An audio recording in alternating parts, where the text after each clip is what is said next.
سلام، اشکان پزشکی هستم از شرکت پردیس پارس. آموزشی که امروز میخوام تقدیم حضورتون بکنم در مورد نصب و راه اندازی آدوبی کانکت ورژن 10 و 6.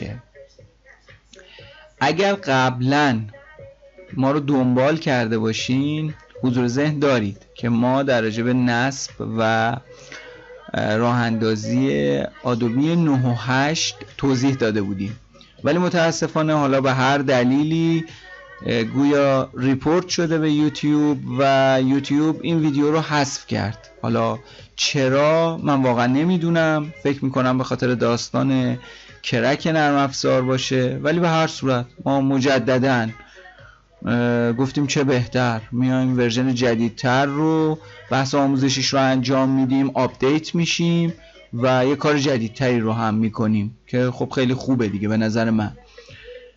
بخوایم بگذاریم، فقط قبلش یه کوچولو خدمتتون عرض بکنم که در مورد راه اندازی، پشتیبانی و تمام موارد آدوبی کانکت اگر سوال، حرف، حدیث چیزی بود ما خوشحال میشیم. تیم پردیس پارس خیلی خوشحال میشه که در کنارتون باشه. همینجور که سایت رو میبینید شماره تماس ما 88 32 78 32 و دوست داریم که کمکتون بکنیم، در کنارتون باشیم و بتونیم خلاصه شرایط خوبی رو براتون فراهم بکنیم. بگذاریم رو درازی نکنم. اولش خب از کجا چجوری دانلود کنیم؟ از کجاش که خب کاملا مشخصه، adobe.com. میبینید من وارد خود سایت آدوبی میشم و سرچ میکنم 9 و 10 همه هست، 9 و 1 9 و 2 رد میشیم میرسیم به 10. خب اینجا پچ خود نرم افزار که نیست، نه این اشتباهیه که خب خیلی ها میکنن. شما به راحتی میتونید اینجا 9 و 6 رو که حتی الان 9 و 6 1 هم اومده، من 9 و 6 رو میزنم، میتونید بزنید و شروع بکنید دانلود کردن. من روش کلیک میکنم، خب منتظر میشم تا فایل بیاد برام. خب میبینید حجم فایل 3 و 13 تقریبا 3/100 و 3 گیگه دیگه تقریبا، و میتونید از اینجا شروع بکنید دانلود کردن، ولی من چون قبلا دانلود کردم و داشتم دیگه نیازی نیست. خب این مرحله اول، فهمیدیم که از کجا میتونیم این رو دانلود بکنیم. بریم اول از همه من یه معذرت خواهی بکنم بهتون، چون من دارم این نرم افزار رو روی ارزم به حضورتون که ویرچوال ماشین میارم بالا، قطعا یه مقداری سرعت پایین خواهد بود، پس بنابراین حین ضبط ما هی پاوز میکنیم دوباره پلی میکنیم که وقت شما بیهوده هدر نشود. بریم. آقا اینو من گرفتم، این دانلود شده از خود سایت آدوبی و خیلی راحت روش دبل کلیک میکنم و میتونم اکسترکش کنم، خیلی راحت و ساده و آسان این دوتا. خب بیام اول اکسترکش کنم اینجا، بگم آقا همینجا بریزینو. خب ببینیم چقدر زمان میبره، ممکنه یه ذره زیاد باشه، من یه پاوز میدم تا تموم بشه این. خب توی یه پروسه طولانی و طاقت فرسا این اتفاق افتاد بالاخره و ما همونطوری که میبینید اینو آدوبی کانکت رو اومدیم اکسترکش کردیم، یه فولدر بهمون داد. حالا خوش و خرم و سرحال و شاداب میخوایم اینو نصبش کنیم. خب حالا یه سوالی پیش میاد، آقا این میخوایم نصبش کنیم مثلا چی نیاز داره، داستانش چیه؟ خب اینجا دوباره میریم سراغ سایت مرجع، من بیارمش اینها. خب شروع میکنیم از این بالا که حالا این بحث سیستماست، کسایی که میخوان بیان تو میتینگ یا کلاس، که حالا من خیلی سریع رد میشم، آموزش قبلیه هست هنوز تو آپارات مونده، هنوز خوشبختانه اونجا ریپورتش نکردن، احتمالاً هم اونجا میمونه، ولی خب تو یوتیوب خیلی سریع بگم بهتون، برای ویندوز که یه سیستم خیلی آسوده ای میخواد، یعنی یه سیستم عجیب غریبی نیاز نداره، با یه سیستم مثلا 512 مگرم میتونید کار رو راه بندازید. یه سری نیازمندی های ابتداییه که دیگه فکر می‌کنم الان همه سیستما دارن و اینکه حالا کامل توضیح داده دیگه. تو مک نمیدونم، ولی تو مک هم فکر نمی کنم چیز عجیب غریبی باشه. لینوکس، اوبونتو، رد هت و تمامو توضیح داده. توی ویرچوال انوایرمنت هم گفته که سیتریکس و هورایزن 6 و 2. بابا هیچ، میگذریم از اینم. تو موبایل هم که هم آی او اس هم قطعا اندرویده، چون خود من تو اندروید اجرا کردم. و حالا بحثایی که میپرسن گاهن که بندویت چقدر میخواد، نمیدونم اینترنتمون چی باشه، نمیدونم پهنای باندمون چی باشه دیگه، اینا رو میشه همه رو خوند و دید و استفاده کرد. بگذاریم ما بریم تو کار تخصصیش. آقا سرور ما باید چی باشه؟ خب تو مرحله اول میگه سرور 2012 R2 یا 2016 باشه، توی یه محیطی باشه که VMware ESXi 5 به بعد باشه. البته به بعدشو نگفته، ولی خب 5 به بعد راه اندازی کردم، من مشکلی نداره. SQL سرور 2017 2012 2016 و آمازون وب سرویسه که من نمیدونم این چیه، ان شاءالله که چیز خوبیه. آها اینجا میرسیم به اینکه خب CPU کواد کور زئون یا سریعتر 16 گیگ رم یا بالاتر. این خیلی مهمه، یعنی این سرور داره عملا ریسورس قورت میده، رم خیلی میخواد. اینو حواستون جمع باشه. البته بماند که من توی این محیط مجازی 4 گیگ بیشتر نداشتم که بهش بدم، امیدوارم که انجام بشه. یعنی بعید میدونم اتفاق عجیب غریبی بیفته توش. 4 گیگ فضا میخواد برای اینستالش، 150 گیگ برای کانتنت استوریجش و NTFS و SSL هاردور اکسلراتور ریکامندد. این البته ریکامند شده که حالا بعدا میشه در جوش صحبت کرد. شیر استوریجاش و بقیه موارد که حالا میگذریم. این مهمه که قطعا الان هممون دیگه این رو داریم توی دیتا سنترامون. آها اینم خیلی سوال پرسیده شده بود تو ورژن قبلی، اینو دقت کنید تو رو خدا. ببینید RTMP 1935 باید پورت باز باشه، رو فایروال 80 باز باشه، 443 اگر SSL فعال کردید باز بکنید. اینا پورتاییه که بهتره که باز بشه. 433 دیتابیسه، اینو خودتون میدونین با مسئولیت خودتون، ولی 1935 80 باید باز بشه، اینو حواستون باشه. بعد در رابطه به عکس صحبت کرده که حالا چیه و جدید اومده و فلان و اینا، که من اینا رو دیگه حالا زیاد واردش نشدم، حقیقتش اصلا نمیدونم که چی به چیه چه جوریه. اینم سرور ایجشه مثل اکسچنج سرور. خب بریم دیر میشه، بریم سراغ این که چجوری نصبش کنیم. اینجا هیچ، اینو باز کردیم و خیلی راحت روی اینستال لبل کلیک میکنیم. خب بریم ببینیم چه خبره. خب خدا رو شکر اینجاش که خیلی سریعه، امیدوارم بقیه مراحل هم سریع باشه، اذیتمون نکنه. ثبت میکنیم. اینجا یه خیلی قشنگی الان خواهید دید. من از قصد میخوام که ببینید بعد برم سراغش. اولین مرحله که خب مثل همه برنامه ها میگه زبان رو انتخاب بکن و مثلا بریم بگردیم فارسی که نداره، انگلیسی اوکی میکنیم. تو سایتش هم رامون نمیده، چه برسه به اینکه بخوایم زبون فارسی رو داشته باشیم. حالا بگذاریم بریم سراغ داستان خودمون. خب میگه خوش آمدگویی اولیه است و بهتون پیشنهاد میکنه که اگر نرم افزار خاصی رو دارید که بازه ببندینش و ستاپ رو ادامه بدید.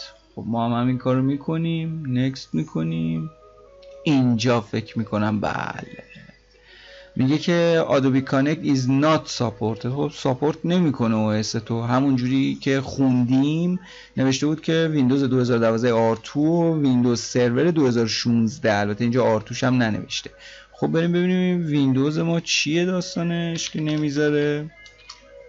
خب به این 2019 است، هیچ اشکالی نداره آقا. ما میگیم به مسئولیت خودمون تو نصب کن بره و مطمئن باشین هیچ مشکلی هم پیش نمیاد. انجام دادم که دارم خدمتتون عرض میکنم. حالا یه وارنینگ دیگه، اینجا لوکال سیستم اکانت برای اینکه حالا سرویس هم دیپلوی بشه هم سرویس رام بشه باش. من با اکانت خودم این کار رو انجام میدم. مشکلی ایجاد نمیشه. اکانت هم ادمینه، خودش هم میگه آقا دسترسی ادمین داشته باشه که بتونه سرویس ها رو لاگان از سرویس بکنه، هیچ مسئله ای هم نداره. نکست میکنیم. میگه آقا من اینو کجا بریزم؟ حرف شد، دیفالت خودت دیگه. سی کانکت یه فولدر درست کن بذار داخل این. اینجا رو 5 تا 39 تا چقدر زیاده. خب بریم نکست کنیم. میگه که میسازم اینو. آره بساز دیگه، تا اینجا اومدیم که بسازی، نیومدیم که خراب بکنیم. خب سریال نامبر. خب اینو چیکار کنیم سریال نامبر رو؟ هیچ، تو اینترنت سایت های مختلف فارسی انگلیسی هر جا سرچ کنید و اندازه موهای سر میتونید پیدا بکنید. خب من اینو یه جا برداشتم پیدا کردم، اینا سریال نامبر. حالا اینم میتونید بزنید اصلا اوکی بشه. کپی میکنم میام اینجا پیستش میکنم. خب این کلیک راستش هم کار نمیکنه، کنترل وی. خب این سریال نامبر. بریم جلو. این تا اینجا اوکی بود. اینجا من عین ورژن 9.8 همون جوری اون داستان اومده جلو. میگه آقا اینجا لایسنس تو اتچ کن. ببینید این یه لایسنسی به ما میده، معمولا 6 ماه کار میکنه، 6 ماه 9 ماه کار میکنه. این لایسنس هم فریه ها، اصلا چیز خاصی نیست که مثلا حالا فکر بکنید داره عجیب غریبیه، نه اصلا. کافیه روی این لینک کلیک بکنید، وارد یه صفحه‌ای میشین، یه دیتایی میدین، لایسنس رو بهتون میده. من گرفتم این لایسنس رو قبل. اینها میگم آقا لایسنس من اینجاست، توی اینه. بیا دبل چرا؟ خب اینجا لایسنس من اینه. سیو.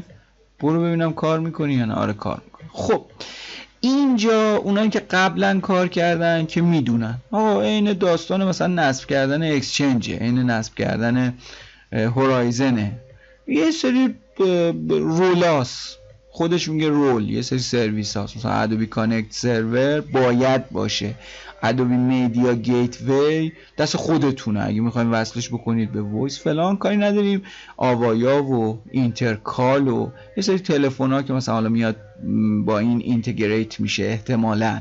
این نمیدونم چیه، میتینگ وان EMEA تلفنی ادپتر، نمیدونم چیه. این تو این ورژن خیلی مهمه، خیلی ها به مشکل میخورن که حالا جلوتر میگم مثلا داستانش چیه و چرا به مشکل میخورن. تا اونجایی که من خوندم، یعنی علم من توانایی پاسخگویی داره، اینه که این برای HTML5 و خیلی شما به مشکل میخورین اگه نصبش نکنید. حالا شما یه زمان از خودتون میگین به خودتون که آقا من اینو رفتم مثلا اینو نصب نکردم چیکار بکنم؟ هیچی، دوباره اتچ بکنید، همه این مراحل رو بیاید، منتها این تیکو وردارید، فقط اینو بزنید، تمام. نکست 2 دقیقه این نصب میشه، تمام میشه، میره پی کارش. یعنی اصلا چیز سخت و عجیب و دردناکی نیست، خیلی راحت میتونید کارتون رو پیش ببرید. خب پس تا اینجا من ادوبی کانکت، البته ادوبی کانکت سرور رو زدم. ادوبی کانکت ترانسمیوزینگ سرویس، اگر این باشه درست تلفظش که امیدوارم این باشه. اینم تیکه این دوتا رو زدم. بریم نکست کنیم، زیاد طولانی نکنیم این داستان رو، اینجا یک کمی طول کشید. خب منتظر میشیم. سیستم ریکوایرمنتسش رو داره میگیره، ببینه که حالا مثلا ما سیستممون شرایط و ضوابط لازم رو داره برای نصب یا نه. خب میرسیم به این مرحله. چی میگه؟ Do not install the embedded database engine.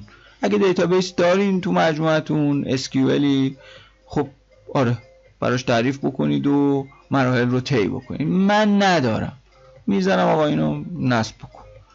میگم آقا یه دیتابیس هم تو فلان آدرس انجام بده، نصب بکن که از این دیتابیس استفاده بکنی. نکست. خب اینجا میگه که یه پسورد خوب و قوی و فلانی بذار برای دیتابیست. من اینجا مثلا یه پسورد میذارم.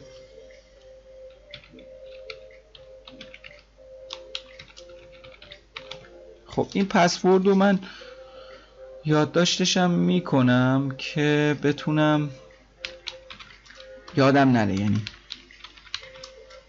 خب من اینو میارم اینور که شما نبینید پسورد منو.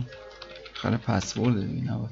خب اینجا من پسورد SQL هم رو ثبت کردم. SQL هم بنویسم. خب این از نکست میکنم.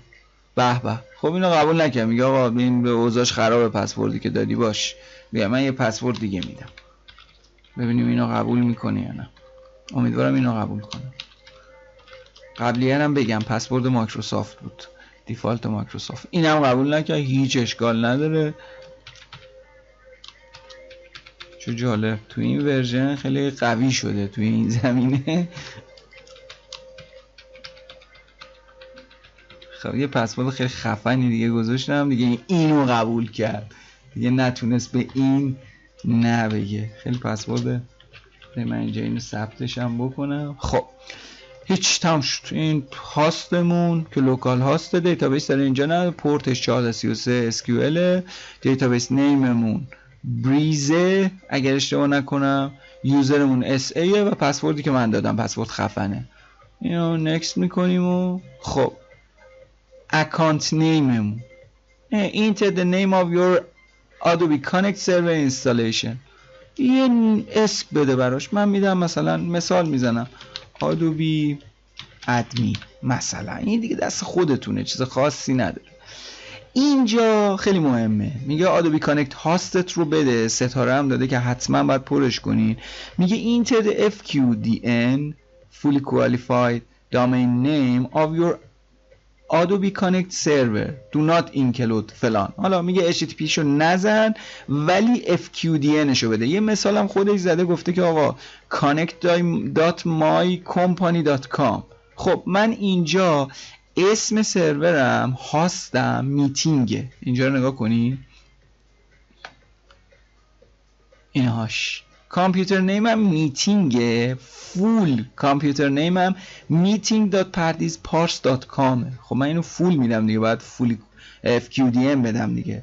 meeting.pardizparse.com. خب ما این بزرگم که مثلا پردیس PP چیز میدیم، بزرگ میدیم، این مدیر عامل شرکت خیلی حساسه به اینکه مرتب و منظم باشه، اسامی ابتدای هر اسمی بزرگ باشه و ما هم بالاخره باید مطیع مدیر باشیم. بگذاریم بریم نکست میکنیم. خب اینجا یک کمی داستان زیاد داریم، حالا بریم ببینیم چیه هر کدوم، اصلا چی به چیه. SMTP هاستتونه میبینیدم که اصلا نیازی نداره، میتونید ندید این رو، من نمیدم اینو. SMTP یوزرنیمه، حالا برای اتصال به هاست که این خیلی مهمه ها. اگر میل سرور دارید حتما اینا رو باید پر بکنید، اگرم ندارید و دوست دارید داشته باشید، از اونجایی که خب میل سرور راه اندازی و کانفیگ و ایناش همینجوری نیست و خودتون اگر علمش رو ندارید خیلی باید روش زمان بذارید، شرکت ما میتونه کمکتون بکنه در زمینه میل سرور. خب اینجا SMTP پسورد یوزرنیم رو رد میکنیم، کانفرم پسورد هیچی. اینجا سیستم ایمیل رو باید بدیم دیگه. ببینید ستاره داره، یعنی که آقا نمیتونی همینجوری رد چی. خب بخونیم ببینیم چیه. اینتر سیستم ایمیل آدرس. This is the email address that appear in the to field for email sent to the Adobe Connect server. خب این چیزیه که با اون ایمیل ها سند میشه. من مثلا میدم چی بدم؟ میدم مثال admin@pardizparse.com. بعدی چیه؟ ساپورت ایمیله. خب این هم میگه آقا یه ایمیلی که با اون بتونی ساپورت بکنی یوزراتو، support@pardizparse.com. اینا همه قابل تغییره ها، یعنی اصلا چیز عجیب غریبی نیست. الان فکر بکنید وای الان دادم دیگه نمیشه کاریش کرد دیگه بعد از نصب، نه اصلا همش تغییر میکنه. اوه تازه 18 از 39. بریم ببینیم چه خبره، چقدر طولانیه. نکست میکنیم. you must enter system email. سیستم ایمیل هم کو؟ اینجا. خب ندیدی برادر من؟ سیستم ایمیل تو ندیدی دیگه. خب این ساپورت رو من اینجا دادم. X خدا پدر مایکروسافت بیامرزه. X کنترل V. خب حله اینا رو دادیم. بریم خوب شده. این قبلی هم دیدیم که اگر یه ستاره دار رو پر نکنیم نمیذاره رد چیم. بریم administrator name. اینجاها یه کمی مهم میشه. enter the name of support person for entire on premise account. این اکانتیه که ساپورت میکنه این آدوبی رو. ادمینستریتور اکانته، تقریبا اکانت مهمیه. مثلا ما اینو میزنیم IT. ساپورت ایمیل آدرسش داده بودیم support@pardispars.com. فون نامبرش حالا همون شماره کجا رو بدیم، هرچی مثلا میدیم 888 یا همین خوبه. حالا مثال دیگه، چیز زیاد مهم نیست. ساپورت کامنتش هم مثلا میزنیم Adobe Connect Support مثلا. خب بریم. ایول 20 داریم نزدیک میشیم، هیجان داره زیاد میشه. این شیر استوریج هم خب داستانهای خاص خودشو داره که شما میتونید یه استوریج شیر داشته باشید که یه سری دیتا ها رو اینجا قرار بدید که حالا بر اساس دسترسی ها مشخص بکنید که کی دسترسی داشته باشه کی دسترسی نداشته باشه، یا کلاسی، میتینگی، کنفرانسی اگر ریکورد میشه کجا قرار بگیره، که اینو فعلا نمیخوایم، مثلا کاری هم باش نداریم. یه چیز دیگه اینجا بود برای خودم هم جالب شد، دقت نکرده بودم بهش.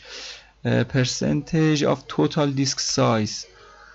If this intentionally left blank, the system will not automatically delete unused content. نمیدونم اینو باید درجهش تحقیق بکنم. content cache size چیه، چی کار میکنه، من حقیقتا نمیدونم. بریم رد چیم. اینجا خب این چیه؟ acts host name enter the name of your Adobe Connect. این اون سرورتونه که قراره چیکار بکنه؟ قرار داستان HTML5 شما رو داشته باشه. health checkش با 8080 و وب ساکت پورتش با 9002. خب ما اسم همین سرور رو میدیم meeting.pardispars.com. خب بریم بعدی. اینجا رو اصلا دست نمیزنیم، هیچ کاری باش نداریم، بذارید دیفالت باشه، اذیت و آزار ندین خودتون. next first name. این خیلی مهمه، این اکانت ادمینستریتوره. من داشتم تو کامنت ها میدیدم خیلی ها سر اینجا به مشکل خوردن.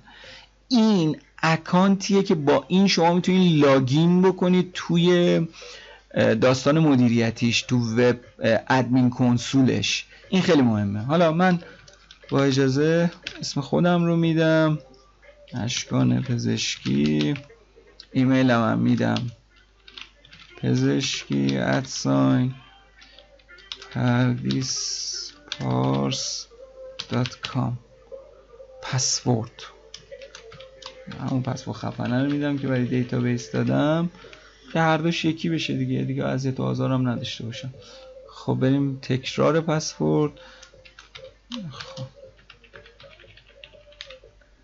اینجا هم میگه که حالا به یوزر اخطار بده تو اولین لاگینش که مثلا چیز شد پسوردش رو عوض بکنه. حالا ما کاری نداریم، پسورد ماست بی بچه بین 4 تا 32 تا کاراکتر باشه. نکست.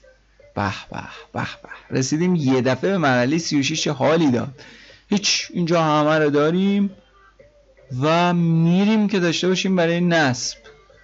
این خیلی پروسش طولانی. البته بگم بهتون بستگی به رم و هاردی که دادین، هاردای پرسرعت کم سرعت. من اینجا چون سیستم دیگه خیلی درب و داغونه و ویرچواله، ویدیو رو استوب میکنم، نگه میدارم، به محض اینکه تموم شد میریم سراغ بقیه داستان. فعلا خب بعد یه پروسه طولانی تقریبا این تموم شد، فینیش شد و ما نکست رو میزنیم و اینجا از اون میپرسه که میخوای کنسول منیجمنتش رو باز بکنم. من میگم خب بعدم نمیاد این اتفاق بیفته، فقط این یه ذره باز مجددا طولانیه این اتفاق. من دوباره استوب میکنم، بعد دوباره پلی میکنم که حالا وقت گرفته نشه. منتها این وسط هیچ اتفاق خاصی نمیفته، یعنی این به شروع میکنه کنسول برنامه رو باز کردن و اینکه وارد محیط ادمینش بشیم که ثبت می‌کنیم چند دقیقه. خب ببینید بعد از اینکه من اون انتخاب کردم که کنسول ادمینش باز بشه، اینو ببندم شلوغ قلوغ نشه اینجا. خب این اینجوری شد 39 از 39 و بهمون تبریک میگه که ایول یه نصب موفقیت آمیز خیلی خوبی داشتی و دیگه خب برو دنبال کار زندگیت دیگه. منم میگم باشه و تمام. این انجام میشه. میگم این سرور لامصب چون VM یکم سرعتش پایینه. حالا تا این انجام بشه بریم. این صفحه باز شد خودش، یعنی من هیچ کاری نکردم.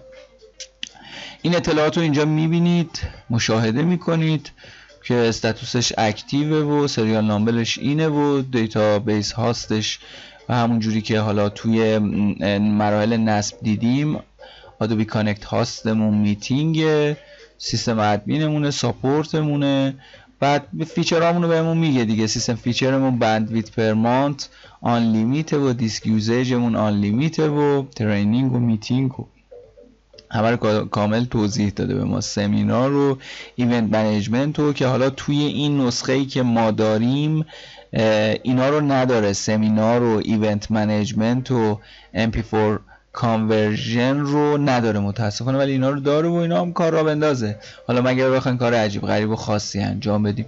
بریم یه بچرخیم این ور اون ور ببینیم که چجوریه وضعیتش. این دیتابیسشه و اینجا توی سرور اکانت نیمیه که انتخاب کردیم، هاسته و بقیه وضعیت سیستم و لایسنس ستینگمون رو میبینیم. این همون لایسنس هست که ما دادیم و اینجا هم که میتونیم ادمین ایجاد بکنیم. خب بریم سراغ این که ببینیم تا کی میتونیم از این برنامه استفاده بکنیم، وضعیتش چجوریه و چجوری میتونیم اکستندش بکنیم، کرکش بکنیم که برامون مشکل ایجاد نشه و بتونیم حالشو ببریم.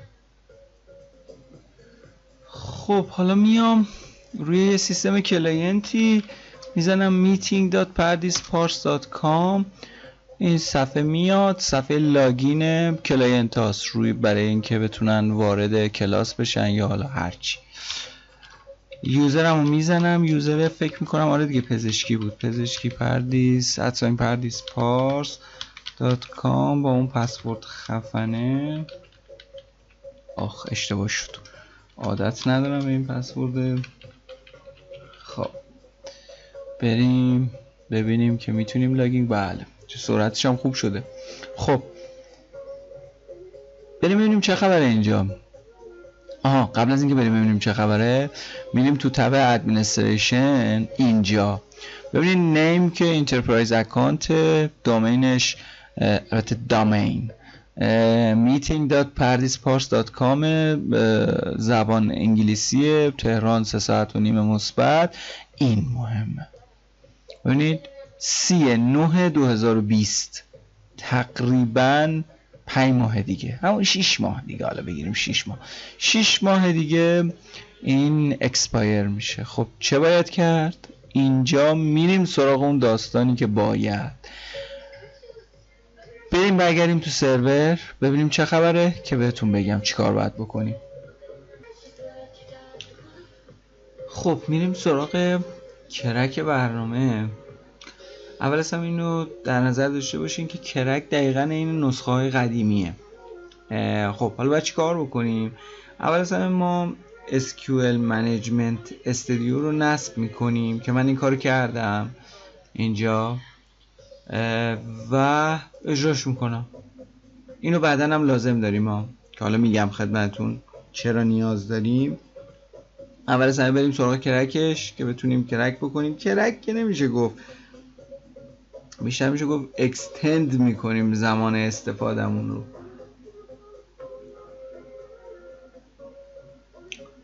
بیاد یه مقدار هندلی سیستم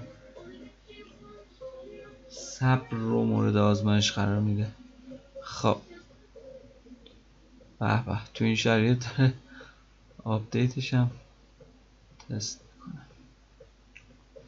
من هر چقدر تلاش کردم که این ویدیو زمانش کم بشه نشد که نشد. امیدوارم به بزرگی خودتون ببخشید.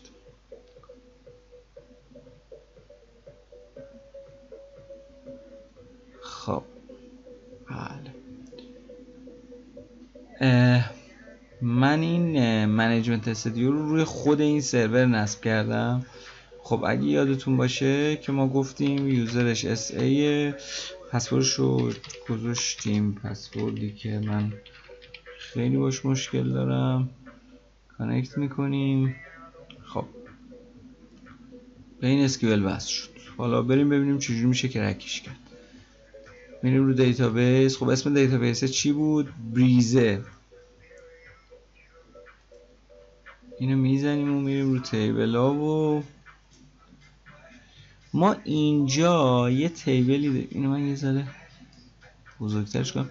یه تیبلی داریم به اسم db.pps_accounts. db.pps_accounts اینجاها باید باشه. بله accounts. خب روش کلیک راست میکنیم. چقدر کنده. اینو انتخاب میکنیم.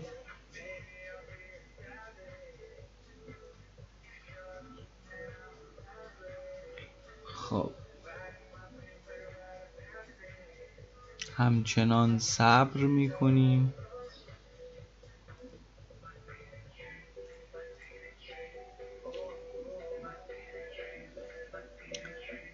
دست بر دعا برمیداریم که هر چه زودتر این اجرا بشه و ما بتونیم کارمون رو انجام بدیم. حالا اینجاست که میبینیم بی دلیل نیست که میگه آقا مثلا 12 گیگ 16 گیگ به این رم بده. این همینجور رم میخوره، میبلعه. یعنی واقعا خب سرویسیه که داره کار میکنه دیگه، داره رم استفاده میکنه. حالا میگم این دیتابیس اصلا کاری نداریم، منم 4 گیگ بیشتر ندادم بهش، ولی خب میبینید دیگه. خب اجازه بدید من پاوز بکنم ویدیو رو که بیاد این، بعد بریم ببینیم که چیکار باید بکنیم. خب من دیگه از رو رفتم، یعنی برداشتم اینو رمش رو یه مقداری زیاد کردم و خیلی سریع باز شد. خب میریم توی قسمت انترپرایز اکانتی که خب انترپرایز بود. دامین نیمش رو میبینید meeting.paradisparse.com. میریم جلوتر یه جایی داریم نوشته expired date expire. آها این همونیه که اونجا دیدیم 3/9/2020. آقا من اینو کی به کی میکنم 20 سال 2030 اکسپایر بشه. حالا چون شما اینو میکنم 40. تمام شد. خب سیو. تمام. حالا چند تا حالت داره. ما اسکیول سرویس ها رو میتونیم ریستارت بکنیم، میتونیم سرور رو کلا ریستارت بکنیم برای اطمینان. من کلا سرور رو ریستارت میکنم که دوباره بیاد بالا. بریم واسه ریستارت. خب من یه ریستارت به سرور دادم، سرور رفت و بعد یه مدت طولانی برگشت و خب بریم ببینیم موضوع اول چه قراره دیگه. ما الان باید با یک آدوبی کانکتی مواجه باشیم، روبرو بشیم که تا سال 2040 قابلیت استفاده بهمون بده. اول از همه اینو من بزنم ببینم که توی این ادمین کنسولش اومده بالا یا نه. بعد بریم سراغ کلاینت که بتونیم لاگین بکنیم و بقیه داستان رو ادامه بدیم. خب این فکر کنم نه هنوز نات ردیه، یعنی این هنوز داستان داره. خب باید صبر بکنیم تا این بیاد بالا کامل. تا این بیاد بالا سرویس هاشم ببینیم. البته سرویس ها میاد بالا ولی یه کمی طول میکشه، یعنی سرویس اومده بالا ولی طول میکشه تا سرویس دهی بکنه، اینجوری بگم. خب اینو بذاریم رو حالت استاندارد. ادوبی کانکت سرویس رانینگ. کاش اینو نمیزدم، حالا اشکالی نداره. اینا همه رانینگه. ادوبی کانکت تلفنی سرویس، ترانسمیکسینگ سرویس، ادوبی مدیا ادمنستریشن. خب این اوکیه. فکر میکنم اینم الان سرویساش دیگه کم کم باید بیاد بالا و نشد. خب و صبر را پیشه کنیم. یک بار دیگه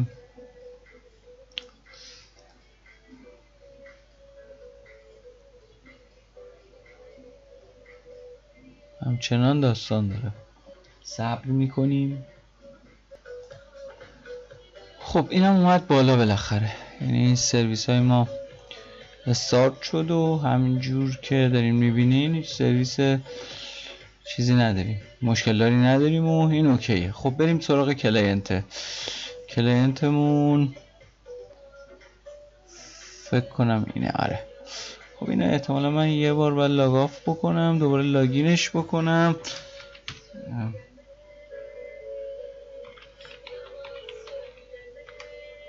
این بود پسوردم.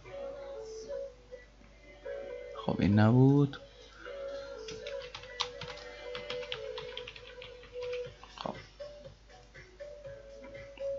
بله بریم اینو که میگم سیو نمیخوام، بریم سراغ این و همین راحتی شد 2040. خب حالا یه چیز دیگه هم هست، الان یه میتینگ میسازم، مثلا نیو میتینگ، یه دونه تست میسازم. خب این لینکش هم میذارم، تست فرست تست. خب این حالا ایناش دیگه مهم نیست. HTML enable HTML client for participant، اینا رو اصلا دست نمیزنم و next میگم آقا خودم بتونم توی میتینگ برم دیگه، حالا فینیشش میکنم. خب الان من باید بتونم وارد این میتینگ بشم. خب ببینید تو کانکتینگ میمونه. داستان چیه؟ آها این همون چیزیه که تو این ورژن خیلیا، البته این الان اومد ولی از بیرون احتمالاً کار نکنه و خیلیا به مشکل میخورن که حالا من توی ویدیوی بعدی توضیح میدم درجه به این. البته این الان اوکی شد، یعنی چون داخلیه داره درست کار میکنه، ولی وقتی شما پابلیشش میکنین درست نمیتونه کار بکنه که من این رو توضیح میدم.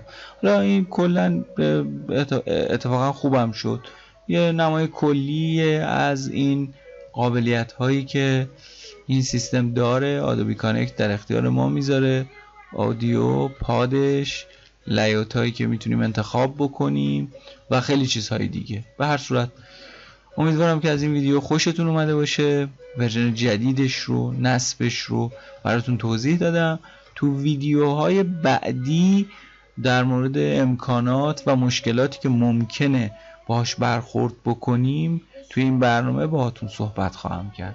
باز اگر مشکلی داشتید، حرفی حدیثی توی راه اندازیش، توی کار با این برنامه، خیلی خوشحال میشم که با ما در تماس باشین. با شرکت پردیس پارس موفق باشین. امیدوارم که این ویدیو به دردتون خورده باشه. وقتتون بخیر، خدا نگهدار.